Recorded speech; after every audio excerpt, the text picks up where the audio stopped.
پاس 100 دن کی کارکردگی رپورٹ نہیں ہے، میرے پاس ہزاروں دنوں کی کارکردگی رپورٹ ہے، اور وہ میرے سامنے. اگر میں ویسے سارے محکموں کی ہم پبلش بھی کریں گے، لیکن ہمارے پاس تو روز سکسیز سٹوری ہے نا. میرے پاس سب سے بڑی سکسیز سٹوری ہے کہ دنیا کی تاریخ کے سب سے بڑا اگر کوئی ہاؤسنگ پروجیکٹ بن رہا ہے تو وہ پاکستان پیپلز پارٹی کی سندھ حکومت بنا رہی ہے. 21 لاکھ گھر، جو کہ یہ grains book of world record میں آئے گا.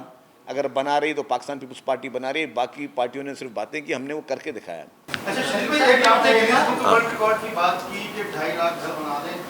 2.5 لاکھ نہیں، 21 لاکھ. تو یقیناً یہ تہذیب اقدام ہے سندھ حکومت کا. Thank you. لیکن اس کے ساتھ ساتھ 2008 سے M D A, L D A, K D اے کراچی کے شہریوں سے کئی ارب روپے لے چکی ہے، لیکن آج تک 80 گز، 120 گز، 200 گز، 400 گز کا کسی کو پلاٹ کا قبضہ نہیں دیا گیا.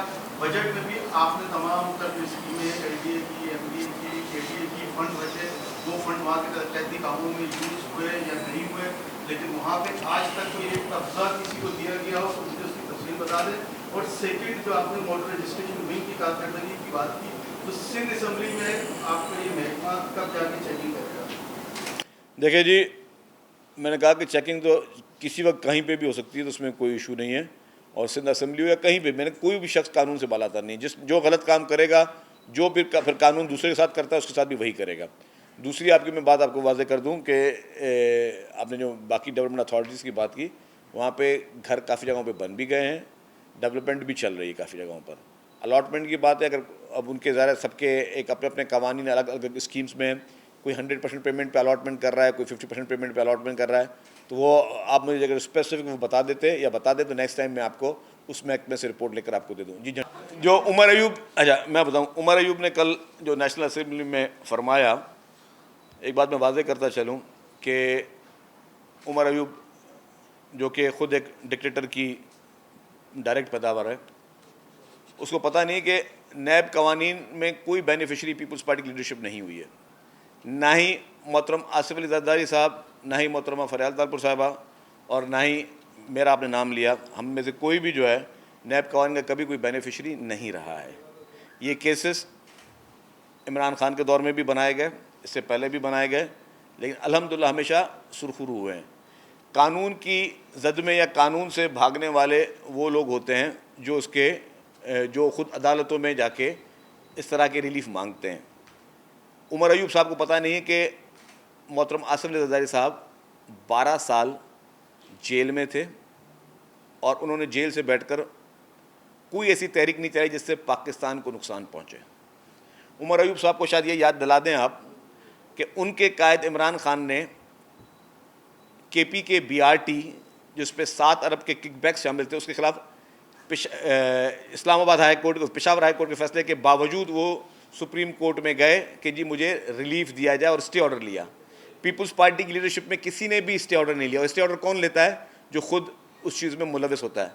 اس کے بعد جو ان کا الیکشن کمیشن پاکستان کا کیس تھا، مقدمہ تھا فارن فنڈنگ، اس میں بھی عمران خان نے جا کے اسٹے آرڈرز لیے تھے 6 سال تک کہ ان کا مقدمہ نہ چلا جائے. ایمنسٹی اسکیم جو ہے وہ بھی، جس کو عمران خان کہتے تھے کہ یہ چوروں ڈاکوؤں کو پروٹیکٹ کرنے کے لیے، اس میں عمران خان صاحب کی بہن علیمہ خان صاحبہ نے ایمنسٹی اسکیم لی، اور عمران خان صاحب نے وہ ایمنسٹی اسکیم لی جو کہ چوروں ڈاکوؤں کو پروٹیکٹ کرنے کے لیے ہوتی ہے، بقول عمران خان کے. میں نہیں کہہ رہا کہ ایمنسٹی اسکیم چوروں ڈاکوؤں کے لیے ہوتی ہے. تو عمران خان نے وہ ایمنسٹی اسکیم خود لی. پیپلز پارٹی کی لیڈرشپ نے کبھی بھی ایمنسٹی اسکیم نہیں لی. تو ایمنسٹی اسکیم بھی عمران خان لے جو چوروں ڈاکوؤں کو ملنے والی ہوتی ہیں. اسی طریقے سے جو ہے کورٹوں میں اسٹے بھی لے کے اس کے مقدمے نہ چلا جائیں. آج بھی اپنے مقدمات کے خلاف اسٹے آرڈر عمران خان نے خود لیے ہوئے ہیں. وہ نہیں چاہتا کہ اس کو سزائیں ملیں، کہ اس کے اوپن شٹ کیسز ہیں. تو وہ شخص، وہ مطلب یا عمر ایوب کسی اور ایجنڈا پہ، وہ چاہتا ہے کہ اس طرح کی بات کرے تاکہ ہم پھر عمران خان پہ جواب دیں. وہ چاہتا ہے کہ اس طرح کی کنٹروورشل بات کر کے ہم عمران خان کی اصلیت مزید کھولیں، جس سے اس کا لیڈر مزید بدنام ہو سکے، اس کے لیڈر کی مزید حقائق سامنے آ سکیں کہ وہ لیڈر ہے جس نے ایمنسٹی اسکیمیں لیں، جس نے اپنے کرپشن کیسز پہ اسٹے آرڈرز لیے، جس نے اپنے ڈاکیومنٹ لے کر بھاگ گیا. ان کے شہزاد اکبر آدھے جو کیبنٹ کے ڈیسیجنز ہیں وہ لے کر وہ اپنے ساتھ فائلیں بھی لے کر چلے گئے. تو انہوں نے تو اور بھی وہ کیے ہیں. باقی ہم سب نے پہلے بھی مقدمات کا سامنا کیا، آج بھی ہمارے اوپر کیسز چل رہے ہیں، مقدمات کا سامنا کر رہے ہیں. ہم بھاگ کر جانے والے نہیں ہیں. وہ بھاگ کے پی ٹی آئی کی قیادت اس وقت باہر گئی ہوئی ہے, لیکن باقی لوگ جو ہے وہ بیٹھے یہاں پہ, وہ فیس کر رہے ہیں.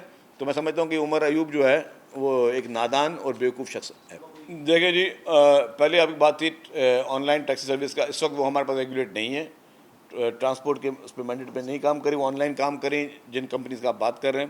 جہاں تک آپ نے پیپلز پارٹی اور نون لیگ کی بات کی, ڈیفینیٹلی پیپلز پارٹی کی لیڈرشپ نے ہر وہ ایشو اٹھائے ہیں جو کہ عوام کی ایشوز ہیں. پیپلز پارٹی کی لیڈرشپ نے کوئی ذاتی بات نہیں کی کہ ہمیں کسی کو کوئی فائدہ چاہیے, نہیں. ان کے ساری باتیں وہ ہیں جو کہ پبلک سے ریلیٹڈ ہیں. وہ ڈیفینیٹلی جو ایشوز ہیں, نیشنل ایشوز ہیں, لوگوں کے ایشوز ہیں, اس کو ایڈریس کرنے کے لیے انہوں نے باتیں کی ہیں. اور اگر جہاں پہ سندھ کی حکومت گئی وہاں پہ چیف منسٹر صاحب گئے تو چیف منسٹر صاحب نے بھی وہی باتیں کی کہ یس جو سندھ کی اسکیمیں جو ہیں وہ ریفلیکٹ ہونی چاہیے, اور اس بار آئی ہیں وہ اسکیم ریفلیکٹ ہو کے. تو ڈیفینیٹلی یہ اور اس کا حق ہے. جو سندھ جو سب سے بڑا ایک صوبہ ہے اور وہ صوبہ جو آپ کو سب سے زیادہ ٹیکس دیتا ہے, تو وہ اگر اپنے لیے کوئی چیز مانگ رہا ہے, اپنے عوام کے لیے چیز مانگ رہا ہے, اپنے عوام کے لیے اسکیمس مانگ رہا ہے, تو اس میں کوئی زیادتی بات تو نہیں ہے. دیکھیں جی, میں سمجھتا ہوں سندھ میں جو ہے وہ پہلے بھی آپریشن ہوئے ہیں. ڈاکوؤں کے خلاف آپریشن اس وقت پولیس کر رہی ہے. اسٹریٹ کرمنلز کے خلاف اس وقت پولیس آپریشن کر رہی ہے. نارکوٹکس میں جو لوگ ہیں ان کے خلاف اس وقت ایکسائز اینڈ ٹیکسیشن آپریشن کر رہی ہے, ایکشن لے رہی ہے. تو آلریڈی آپریشن چل رہا ہے. اگر کوئی نئی بھی چیز ہوگی تو ڈیفینیٹلی اس کو دیکھا جائے گا. دیکھیں جی, میں ایک بات کروں, اچھا سوال کیا آپ کا. وہ پی ایم ایل این کی حکومت نے, پنجاب گورنمنٹ نے 100 دن کی کارکردگی کی بات کی. میرے پاس 100 دن کی کارکردگی رپورٹ نہیں ہے, میرے پاس ہزاروں دنوں کی کارکردگی رپورٹ ہے. اور وہ میرے سامنے, اگر میں ویسے سارے محکموں کی ہم پبلش بھی کریں گے, لیکن ہمارے پاس تو روز سکسیز سٹوری ہے نا. میرے پاس سب سے بڑی سکسیز سٹوری ہے کہ دنیا کی تاریخ کے سب سے بڑا اگر کوئی ہاؤسنگ پروجیکٹ بن رہا ہے تو وہ پاکستان پیپلز پارٹی کی سندھ حکومت بنا رہی ہے.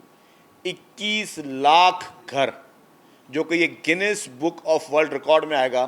اگر بنا رہی تو پاکستان پیپلز پارٹی بنا رہی ہے, باقی پارٹیوں نے صرف باتیں کی, ہم نے وہ کر کے دکھایا. اس طرح میں ہر ایک پروجیکٹ کی بات کرنا. تھرکول کا کوئلہ اگر نکالا ہے, اور کوئلہ اگر اس ملک میں آج چل رہا ہے, تو وہ پاکستان پیپلز پارٹی کی سندھ حکومت نے بنایا. ہاسپٹلس, پاکستان کے بیسٹ ہاسپٹلس, اور ابھی تو میں ایک ڈیٹا لے کے آ رہا ہوں آپ کو, شاید کل پرسوں تک میں اس کو بھی پبلک پہ لے آؤں ڈیٹا کو, کہ جتنے بھی ہاسپٹلز ہیں, چاہے وہ NICVD ہے, چاہے وہ چلڈرن ہاسپٹل ہے, چاہے وہ انفیکشن ڈیزیز ہاسپٹل ہے, چاہے وہ SIUT ہے, چاہے وہ آپ کی سائبر نائف ہے, اس میں نے تو ڈیٹا نکال لیا ہے کہ کتنے پیشنٹ صوبہ سندھ کے انہوں نے علاج کرائے, کتنے پیشنٹ جو دوسرے صوبوں کے یہاں پہ علاج کرا رہے ہیں. مطلب میں اس پہ کوئی خدا نخواستہ وہ نہیں کر رہا کہ وہ نہ کرائیں. یس, یہ ملک ان کا ہے, ان کا پورا ہے, تو لیکن ہم تو باقی صوبوں کا بھی کام ہم کر رہے ہیں کہ باقی صوبے اگر اتنی اہلیت کرتے, اپنے پاس اس طرح کے پروجیکٹس لاتے, تو ہمیں شاید وہ ہم پر وہ نہیں ہوتا. لیکن خیر, ہم اس میں بھی ویلکم, کوئی بھی عام انسان ہو. مطلب صوبے کی کیا, پاکستان سے باہر لوگ بھی اگر سائبر نائف میں علاج کروا رہے ہیں, ایران سے, افغانستان سے لوگ اگر یہاں پہ سائبر نائف میں علاج کروا رہے ہیں, تو ہم اس کو بھی ویلکم کر رہے ہیں. تو یہ تو ہماری ایک وہ چیز ہے. جہاں تک میں پیچھے کچھ دن پہلے ایک پریس کانفرنس دیکھ رہا تھا, اس میں کہا گیا کہ جی جو ٹرانسپورٹروں سے فیئرز واپس جو لیے جا رہے ہیں, ایکسس فیئر پہ ایکشن کیا جا رہا ہے, فرسٹ ٹائم ہوا ہے. ایک کوئی منسٹر صاحبہ فرما رہی تھی کہ فرسٹ ٹائم ہوا ہے. ہاں, انہوں نے فرسٹ ٹائم کیا ہے. میں نے جب یہ پچھلی گورنمنٹ میں بھی میں ٹرانسپورٹ منسٹر تھا, تب بھی میں نے کیا. اس وقت سیکٹری ایکسائز ہیں سلیم صاحب, اس وقت جو ہے سیکٹری ٹرانسپورٹ دے. عیدوں پہ یہ ہم نے شروع کیا, اور آپ لوگ صافی تھوڑی اپنی میموری کرنے, پرانے میسیجز چیک کر لیں, نظر آئے گا. اس بار کی بھی فگر جو ہے, قدرت آپ نے سوال کیا, اس میں بتا رہا ہوں. ہاں, ہم نے کوئی اس بار وہ پیپر تھا میرے پاس, یہ ہوگا, ہاں یہ ہاں, ہم نے اس وقت جو ہے ٹوٹل چیکنگ کی ہے اس عید پر 5000 سے زیادہ جو ہیں گاڑیوں کی چیکنگ ہوئی ہے, ٹرانسپورٹ ڈپارٹمنٹ نے کی ہے. وہ خاتون کی بہت عزت, انہوں نے کہا کہ فرسٹ ٹائم کیا. فرسٹ ٹائم وہ نہیں ہوا, میں وہ کہہ رہا تھا کہ انہوں نے فرسٹ ٹائم کیا, ہم پہلے سے کرتے ہوئے آ رہے ہیں. اس بار ہم نے جو فائن امپوز کیا ہے وہ کیا ہے 50 لاکھ روپے کا فائن. ان کا میں فائن پڑا تو 9 لاکھ سم تھنگ کا فائن تھا. ہم نے 50 لاکھ روپے کا فائن کیا ہے. اس کے بعد ہم نے جو ہے جو فیئر ریٹرنڈ کیا ہے پیسنجرز کو, وہ کوئی 7 ملین روپیز جو ہم نے ٹرانسپورٹروں سے پیسے لیے اور واپس پیسنجرز کو دیے, جو پیسنجرز بھر چکے تھے کیونکہ ان کی مجبوری تھی, ان کو عید پہ اپنے چاہنے والوں کے پاس جانا تھا. آگے ٹرانسپورٹر ہمارے چیک پوسٹ ٹرانسپورٹ ڈپارٹمنٹوں کی، انہوں نے آئے، انہوں نے پوچھا بھائی آپ سے کتنا فیئر لیا گیا، بولا جی ہمیں اتنا لیا گیا، پھر بولا جی ہمیں تو قانونی آپ کو اتنا لینا تھا، پیسے بس کے مالکان سے پیسے واپس لیے، اور ان پیسنجرز کو ہم نے 7 ملین روپیز جو ہیں وہ کیا. ہمارا تو اتنا صوبہ سندھ ہے نا، تو وہ بات ہو رہی تھی، وہ اتنے بڑے صوبے میں اگر انہوں نے 9 ملین فائن لے لیا تو میں تو 5 ملین فائن لے چکا ہوں، 7 ملین کے میں فیئرز ریفنڈ کر چکا ہوں.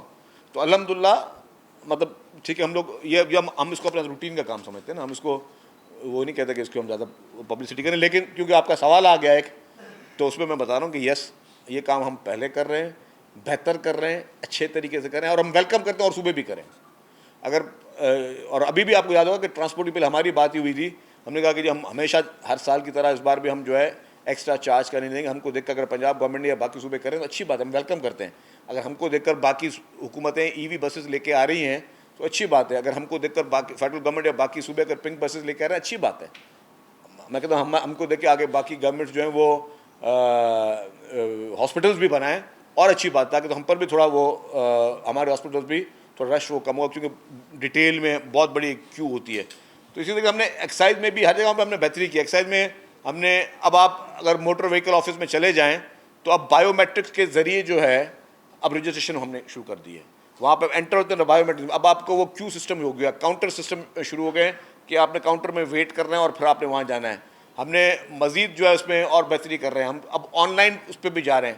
اور اب ایک اور نئی چیز میں بتا دوں، ہو سکتا ہے کہ ہم چونکہ موٹر ہم نے کافی کوشش کی ہے کہ یہاں پہ تھوڑا کلچر چینج کریں اپنے محکموں میں نا، کہ شکایتیں جو آتی ہیں لوگوں کی، اب شاید اور ہو سکتا ہے چیف منسٹر صاحب کا بھی ویژن ہے، اب موٹر رجسٹریشن کے پورے پروسیس کو ہم شاید پرائیویٹائز کر دیں. جس طرح باقی دنیا میں بھی پرائیویٹائز ہوتا ہے، تو اب پرائیویٹ فرم کو ہم لوگ ہائر کر لیں گے، وہی محکمے کے بنا پر گاڑیاں رجسٹر کرتے جائیں، تو اور مزید ٹرانسپیرنٹ ہو جائے چیزیں اور مزید بہتر چیز ہو جائیں، تاکہ اس طرح کی شکایتیں جو ہے جو ابھی بھی کبھی کبھی آتی ہے تو ان کو بھی ہم خاتمہ کر سکیں. نیت بالکل صاف ہے. اور آپ کو بہت صحیح ریلیونٹ سوال کیا آپ نے کارمان صاحب. اس میں ریسنٹلی ایک کیس ہوا ہے، ہم نے کسٹم آفیسر کو بھی گاڑی روکی، آپ اچھا ایکسائز والوں نے روکی، اور پھر انہوں نے کسٹم کا ایک اپنا لا ہے کہ وہ جب گاڑیاں جو ڈیوٹی پیڈ نہیں ہوتی یا کسٹم اسمگلڈ گاڑیاں پکڑتے ہیں تو وہ کسٹم والے اس پہ ایک ٹیمپرری نمبر پلیٹ چلا کے وہ چلاتے. تو ہم نے ان کو کہا کہ اب آپ کی جتنی بھی گاڑیاں ہوں گی، آپ جو بھی گاڑی آپ اس میں ان پیڈ یا اسمگلڈ پکڑتے ہیں تو آپ نے ہم سے ڈیٹا شیئر کرنا ہے، تاکہ ہمیں پتہ ہو کہ وہ گاڑی آپ اپنے یوز میں رکھ رہے ہو یا وہ کیا ہے. ہم نے بہت ساری گاڑیاں ہم نے پکڑی ہیں، ڈرگز میں جو گاڑیاں استعمال ہوئی ہیں اور باقی چیزوں میں حملے ہوئی ہیں، ہم لوگوں نے اس کو کیس پراپرٹی بنا کے رکھ دیا ہے. انفیکٹ ہمیں بھی جو ہے بہت سارے پروپوزل آئے کہ ان گاڑیوں کو بھی آپریشنل پرپز کے لیے یوز کی جائے، لیکن اب اس کی ہم لیگلٹی اور باقی چیزیں دیکھ رہے ہیں. تو مقصد ہے کہ چاہے ایک سرکاری ملازم ہو، چاہے کوئی پالیٹیشین ہو، چاہے کوئی بزنس مین ہو یا کوئی بھی شخص ہو، قانون سے بالا تر کوئی نہیں ہے. میں پھر بھی کوشش کرتا ہوں لوگوں کے پردے بھی رکھوں. ہم نے سخت کارروائیاں کی ہیں، ہم نے سینئر بیوروکریٹس کے خلاف بھی کارروائیاں کی ہیں، ان کی گاڑیاں بھی ہم نے امپاؤنڈ کی ہیں. شاید ہم نے کسی پولیٹیشین کی گاڑی بھی امپاؤنڈ کی ہو، شاید ہم نے کسی بزنس مین کی گاڑی بھی امپاؤنڈ کی ہو. اب جو ہے بغیر کسی اس پہ، کیونکہ کلیئر انسٹرکشن ہے پیپلز پارٹی کی لیڈرشپ کی جانب سے، چیف منسٹر صاحب کی جانب سے، کوئی بھی اس میں آپ کسی کو اسپیئر نہ کریں. تو اور آپ بھی مدد کریں. مجھے افسوس ہوتا ہے کہ لوگ پولیس کی جعلی نمبر پلیٹ لگا کے چل رہے ہیں، لوگ گورنمنٹ آف سندھ کی جعلی نمبر پلیٹ لگا کے. اب ہم نے بہت سختی کی ہے، انشاءاللہ کسی کو اسپیئر نہیں کریں گے. اگر کسی نے استعمال کرنی ہے، کسی کوئی کور نمبر پلیٹ یوز کرنی ہے تو وہ گورنمنٹ کو انٹیمیٹ کریں. انٹیمیٹ کرنا گورنمنٹ کو لازمی ہے، اس کے بغیر کام نہیں ہو سکتا ہے. دیکھیں جی، یہ مزید ایکسپینڈ بھی ہوا ہے نا. اس بسوں کے بعد ہم نے مختلف فیز میں پہلے گرین بسز آئیں، 40 بسیں آئیں، پھر 21 آئیں، پھر 20 اور آئیں، پھر ای وی بسز آئیں. مزید ابھی بسز کی پروکیورمنٹ چل رہی ہے. تو یہ اب یہ سلسلہ جو ہے وہ نہ ختم ہونے والا سلسلہ شروع ہو رہا ہے، اور انشاءاللہ تعالی مزید بسز بھی آ رہی ہیں. لیکن صرف پیپلز بس سروس تک نہیں ہے نا، ہم نے orange line be are T ہماری آ گئی، وہ بسز بھی ہماری چل رہی ہیں. میں نے آپ کو بتایا کہ ریڈ لائن بی آر ٹی، اس پہ بھی ٹھیک ٹھاک طریقے سے کام چل رہا ہے، اور yellow line be are T بھی شروع ہو گئی ہے، اس کا بھی مطلب جو ہے کام سٹارٹ ہو گیا ہے. تو اب یہ جو ٹرانسپورٹ کا جو دیرینہ مسئلہ ہے وہ الحمدللہ سندھ حکومت بہت ہی سنسیئرٹی کے ساتھ اس کو آگے ایڈریس کرنے کی کوشش کر رہی ہے. اور میں نے کہا کہ اب یہ ڈفرینٹ ڈسٹرکٹس میں بھی ہم لوگ جا رہے ہیں. جس طرح ابھی میں نے بتایا آپ کو کہ باقی ڈسٹرکٹ کے بعد ابھی شہید بینظیر آباد میں بھی ہم اس کو شروع کر رہے ہیں. دیکھیں جی, اس کے لیے ری ہیبلیٹیشن سینٹرز کم ہیں لیکن ہیں ضرور, اور اس وقت سندھ گورنمنٹ اور اینٹی نارکوٹکس فورس نے مشترکہ طور پر کراچی میں, حیدرآباد میں اور مختلف جگہوں پر جو ہے وہ ری ہیبلیٹیشن قائم ہے. اب ہم نے یہ پروپوزل دیا ہے چیف منسٹر صاحب کو کہ ہم لوگ ایکسائز ڈپارٹمنٹ جو ہے وہ اس کی ریسپانسبلٹی لینا چاہتا ہے. کل ہی ہم نے بھیجی سمری, کل ہی ہم نے سمری بھیجی, آپ کے سوال میں بتا دوں, کیونکہ اس لیے بھیجے کہ ہم ہر چیز کو ایڈریس کر رہے ہیں. اور اس میں ہم نے یہ کہا ہے کہ جی ہم لوگ جو ہے سرکاری زمین بھی ہم سرکار سے لے رہے ہیں, اور کوئی سی پرانی اس طرح کی بلڈنگز مل جائیں اس کو ہم ٹیک اوور کریں گے ایکسائز ڈپارٹمنٹ, اور پبلک پرائیویٹ پارٹنرشپ کے ذریعے جو ہے ہم مختلف مخیر حضرات اور جو این جی اوز جو کہ انٹرسٹ رکھتے ہیں ان کو بھی اس میں شامل کریں. ہم چاہتے ہیں کہ لوگوں کو جو ہے وہ ری ہیبلیٹیٹ کیا جائے, کیونکہ جو ڈرگ یوزر ہے نا وہ میرے حساب سے وہ انوسنٹ ہے, اس کو غلط قسم سے اس کو اس چیز میں لگایا گیا. اصل جو شخص ہے وہ ہے ڈرگ بیچنے والا, ڈرگ سپلائی کرنے والا. ابھی بھی ہمارا جتنا ایکشن بتایا, میں نے کسی بھی ڈرگ یوزر کو ابھی تک ہم نے نہیں پکڑا ہے. ہم نے پکڑا ان لوگوں کو جو ڈرگ کے سپلائرز ہیں, جو اس معاشرے میں اس طرح کی لعنت کے اوپر جو ہے وہ بیٹھ کے سروائیو کر رہے ہیں, اور کس کے ایجنڈا پہ کر رہے ہیں پتہ نہیں, لیکن انشاءاللہ تعالیٰ یہ میرا بہت واضح پیغام ہے, اور اس میسج کو تمام ڈرگ یوزرز اپنے لیے خطرے کی گھنٹی سمجھیں. اینڈ اٹ از اے وار. میں آپ کو بتاؤں کہ ان کے خلاف ایکسائز اینڈ نارکوٹکس ڈپارٹمنٹ کا جنگ ہے, اور یہ جنگ تب تک جاری رہے گی جب تک جتنے بھی ڈرگ پیڈلرز ہیں یا تو یہ توبہ نہ کر لیں یا یہ کام چھوڑ نہ دیں, ورنہ جو ڈرگ بیچتا رہے گا ایکسائز ڈپارٹمنٹ جو ہے وہ اپنا ایکشن سخت سے سخت کرتی رہے گی قانون کے دائرے میں رہ کر, اور ان کو نہیں بخشا جائے گا.